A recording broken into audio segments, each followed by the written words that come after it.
I love the 747 just because it's a classic, and also because it was the biggest redemption I did flying Lufthansa first class. So that's my favorite. I also like the 787 too.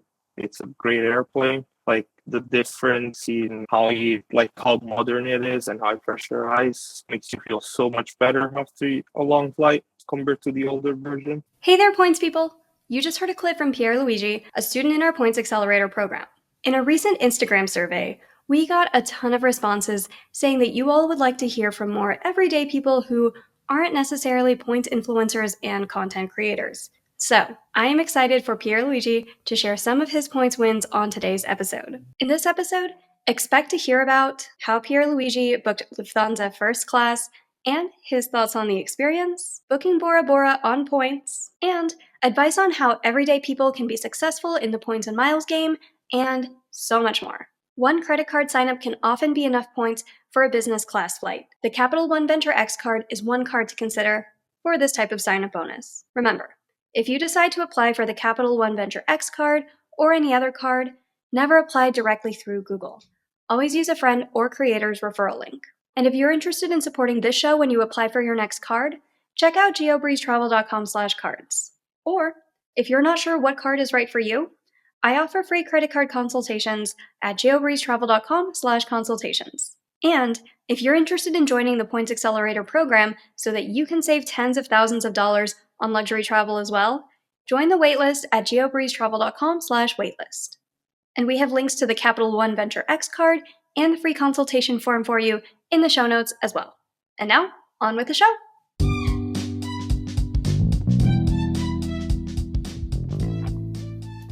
Welcome to the GeoBreeze Travel Podcast, a show for anyone wanting to level up their travel hacking lifestyle.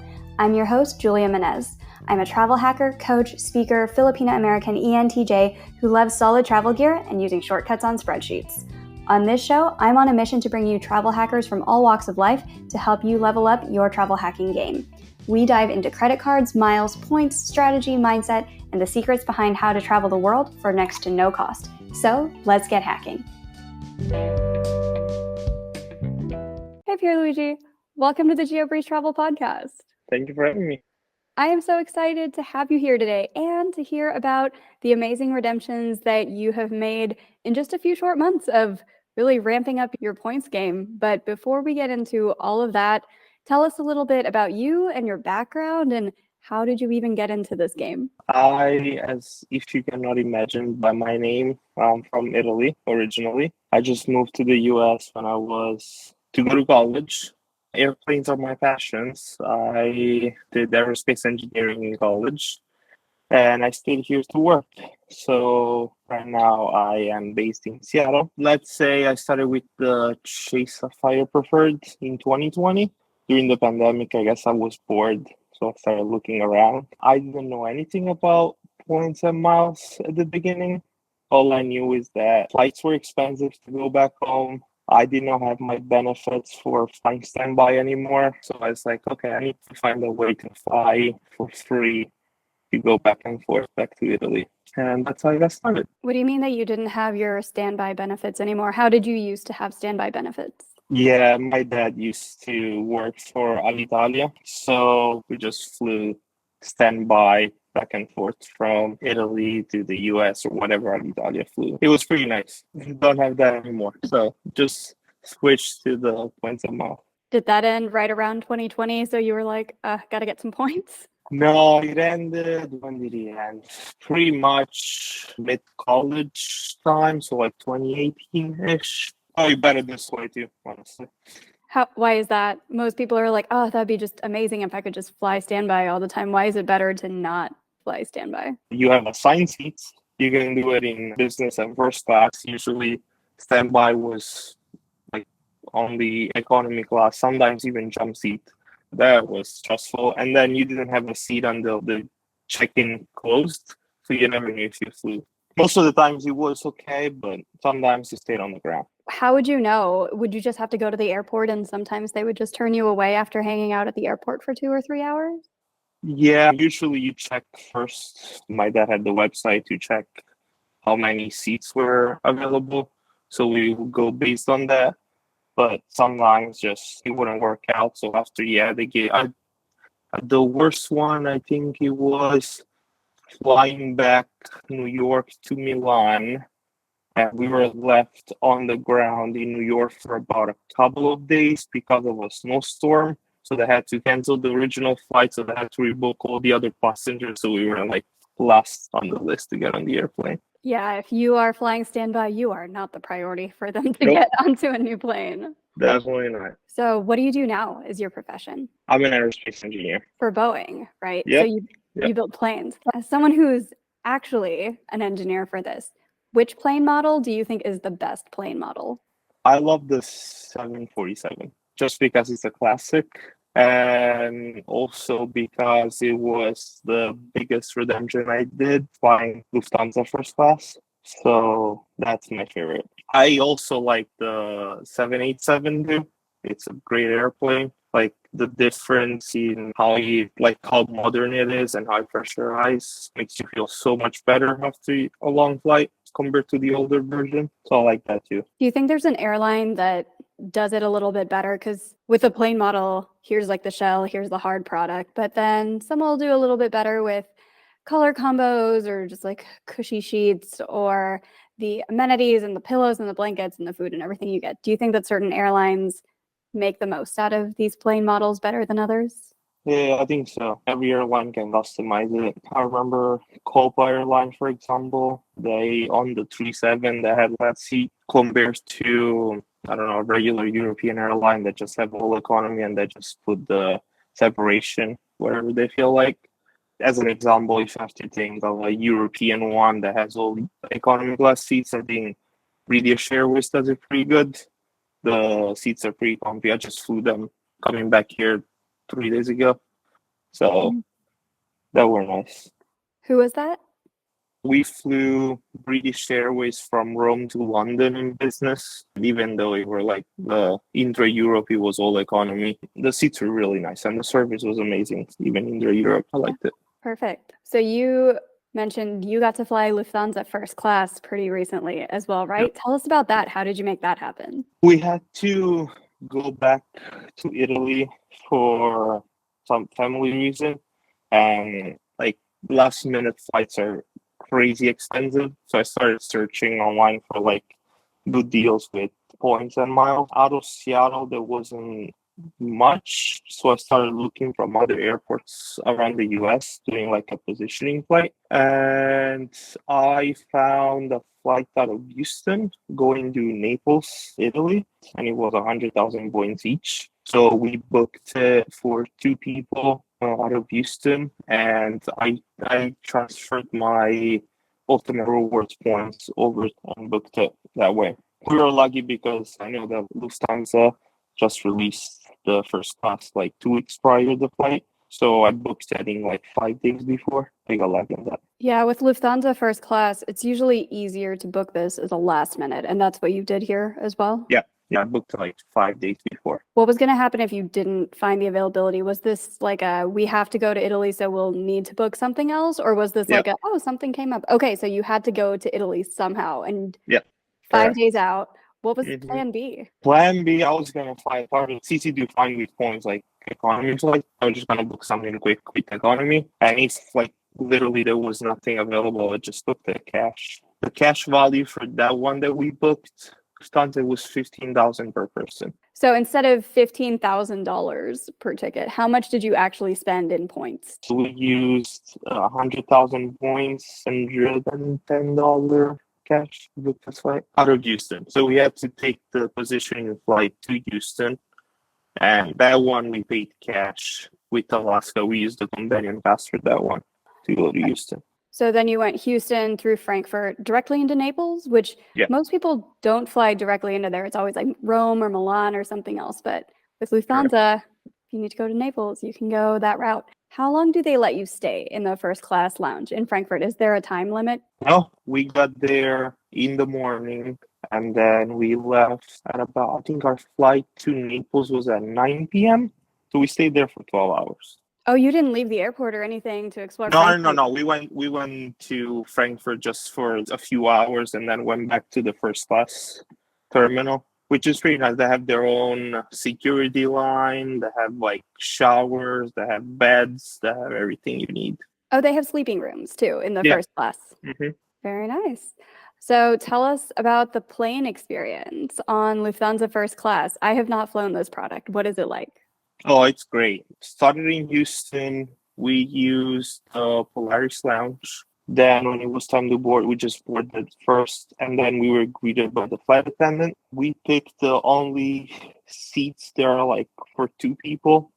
Are the last two. There are 8 total seats in Lufthansa First on the 747. So we picked the two that are together. All the other ones are single seats. Before the flight, the captain actually comes in first class and actually greets you and talks to you a little bit. So that was a fun little thing that happened. Pretty much, they are at your disposal. They give us champagne to start, and then they give us a meal, like filet mignon, caviar, all that. Then when you're ready to go to bed, you go change in your pajamas that they give you. While you change, they make your bed with a mattress. They give you the pillow, everything. So it was pretty nice. So once we landed in Frankfurt, someone came to pick us up, and we went to the first class terminal. And from there, when it's ready, the next flight is ready to board. Someone comes to pick you up, and in Porsche, they bring you down to the airplane, and you board from there. When you say they bring you, is it like they're walking with you or there's a golf cart or how are they transporting you? We were sitting in the first class lounge. An attendant of the lounge, of the terminal, comes to find you, and they say your flight is boarding. So they take you downstairs at the ground level, and they pretty much check your boarding passes. They scan your boarding passes. So when your boarding passes are scanned, they take you on the tarmac, and with the card directly under the airplane and directly on the airplane from there. The intra-Europe business class or first class.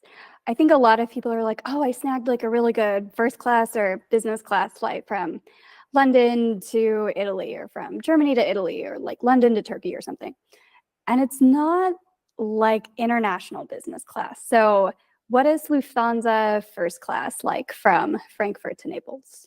There is no first class. You like are just flying the regular Europe business class. So the middle seat is blocked. Sometimes they put a metal tray to literally block the seat. Other times it's just like empty seat in the middle.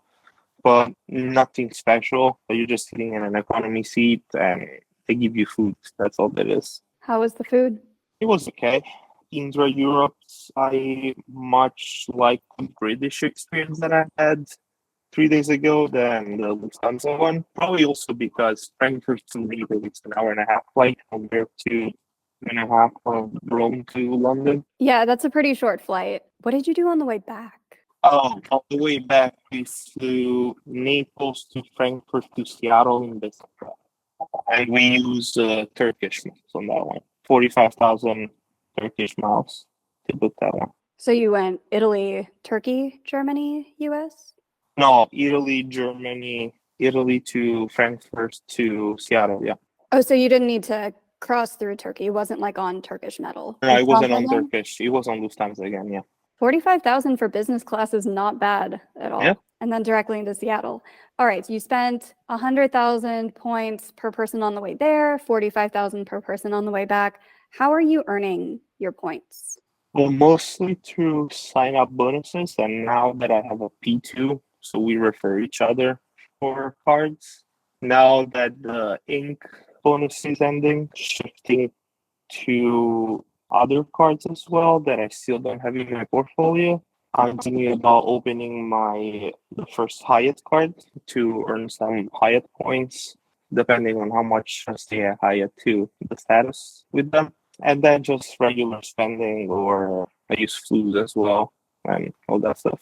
With the Chase Ink cards that you've opened up, what are you listing as your business? Because you're a W-2 employee at Boeing. I just help people with booking flights if they need to. if I do some helping with credit card, I tell them, okay, so if you want to do this, probably this credit cards is the best you need to open, and that's what you do. I also help with Italian, so if people need to, I try to help them with some Italian, lessons. So that's what I do. Oh, that's perfect. So are you just listing yourself as a sole proprietor? Yep, correct. Yeah. Because you don't need an EIN or an LLC or anything. If you're just like, yep, I'm an Italian tutor on the side, I do Correct. some points consultations, then you can get ink cards that way. Perfect. So after the Italy trip, was that your first big redemption in first class, or had you done redemptions prior to? Yeah, the big first class. I haven't flown first class since. Still looking. My next one, which is, I think it's easier to find, it will be Emirates first. It's just easier to find availability of that one compared to Lufthansa. But like with the dates didn't work yet. So we'll figure it out when to do it. And you've booked a really luxurious trip over to Bora Bora as well, right? Tell us about that Correct. one. For June, we're going in June for 2. We booked 4 nights at the Conrad Bora Bora. So I opened up the Hilton cards soon this year, and with the elevated bonus plus the free night certificate that they were having, with the specific goal in mind to have a redemption either there. The main goal was to have the redemption in Bora Bora. So I was just like stalking the Hilton when they were releasing availability. Once they released it, I just booked with all the points that I had plus the free night certificate there. So I did 4 nights at Conrad, and then since the dates are set, there were no business class flights available for that time. So we had to book economy on the way there with Air France and premium economy on the way back. So with Air France. Yeah, with some of those where it's a very exclusive hotel booking where you're like, oh, there's just not that much availability. You do sometimes have to negotiate on would I rather have the nicer flight or the nicer hotel. Some people are like, why can't everything line up perfectly and the stars all align? Sometimes they do. Sometimes you do have to say, would I rather have the hotel or the flight? Yeah, correct. Just coming back here now, we landed here yesterday from Italy, and we had to change our flights last minute from the 3rd of January to yesterday. And this last minute to coming into Seattle and going back to work today, there was no like availability business class, so we just had to book to London and then from London economy class to Seattle, which was a good redemption considering that the flight last minute was $2,000 in economy and we paid 15,000 for the Virgin flight. I still think it's a good redemption. 15,000 points with Virgin or $2,000 each for that Yes, one way correct. in economy? In economy, it was $2,000 because I think it was last minute and it was busy travel time because of Christmas period. We just picked that Virgin 15,000 points each. Oh my God, that's such a good redemption. I cannot believe people, once again, like $2,000 for economy. There are mistake fares in business class for that. Yeah. So yeah, if you can pay 15,000 points instead of $2,000, that is a solid redemption. Everybody's always like, oh, the best redemptions are in business or first class. And by and large, often, yes, like great redemption on that Lufthansa first class thing. But sometimes you can get some really outsized value by using your points in economy. That is one of those examples. So what's next other than Bora Bora? Have you tapped out your points or you're like, yeah, they're still flowing in. We're still okay. Oh no, we're still good. We have booked Italy now too for the summer. We are flying Turkish business going there. And we did Turkish 45,000 miles, Seattle to Istanbul to Munich. And then from Munich, we're booking a cash flight down to Italy. And then coming back, we're flying business class room to San Francisco direct. How are you finding these? Because a lot of people, whenever we mention, oh, Turkish is a great way to fly to Europe, it's only 45,000 points per person each way in business class. People are like, this is confusing and hard to find. and Turkish's website is not the easiest. So how are you finding these? I use Seats.air at first to have an idea of what's available. They have a good number of airlines and programs that you can search for, but they don't have all of them. So I have an idea of what's available. And if I cannot find anything good on there, then I go directly on the airline website. So, for example, they only have direct flights from the US to Europe and no direct flights from Seattle to Italy. So for those ones, I go directly on Flying Blue or Turkish or Aeroplan, and that's how I find them. Yeah, once you can learn how to navigate those different sites, it can make it a lot easier to find these.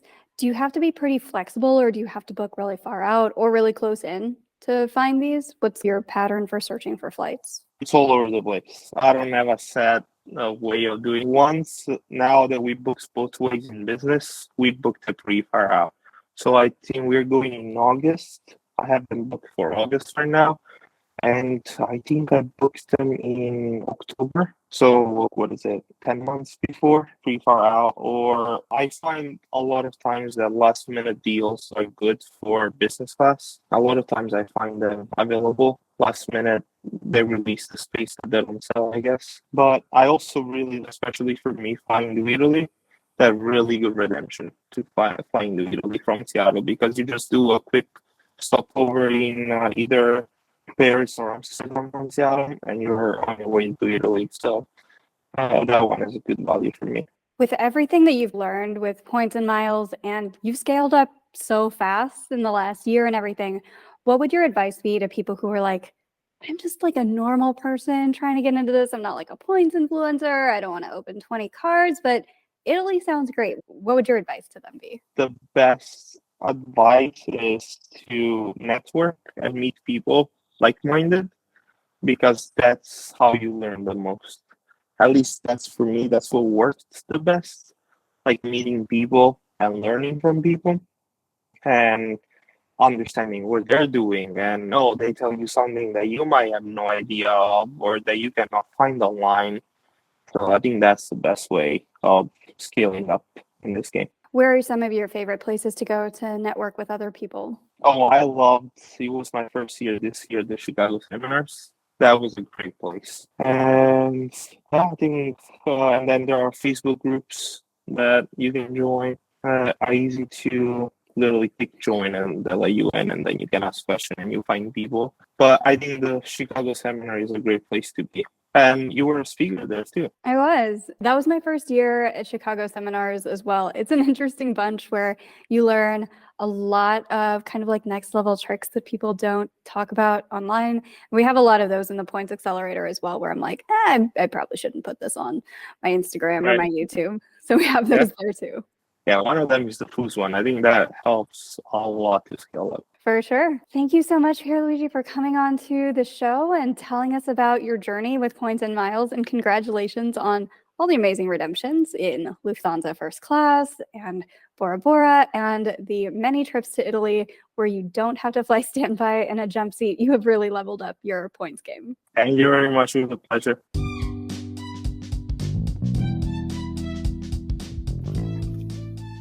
Thank you so much for listening to today's episode of the GeoBreeze Travel Podcast.